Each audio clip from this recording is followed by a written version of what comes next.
Felix.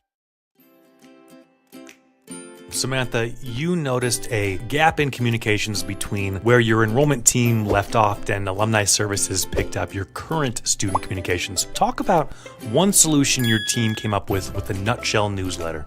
Our goal with Nutshell and its content is to maintain students' interest in campus life, and then we want them to be engaged in the university all throughout their academic year. So what I do with my team is we kind of map out the year, and in higher education, there are certain things that we know are happening.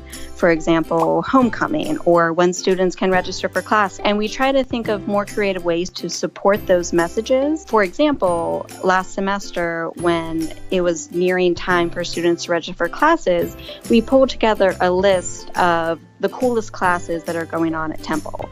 And it was one of the most engaged with stories all year because it gave students the information that they need at the time that they needed it.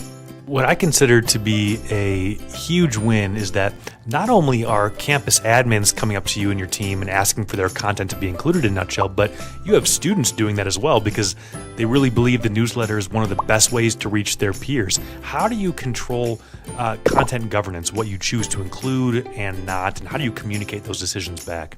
Something that we're thinking about, of course, is our audience. For example, if a student wants to promote something that could only really apply to an extremely small population of students, then it might not work in Nutshell. A solution can be if there isn't room in Nutshell or that isn't the most appropriate channel, sometime we can shift that over to our social media team and say, hey, this event doesn't necessarily work for this channel, but we're happy to support you in this way. And that usually satisfies our campus partners and students as well.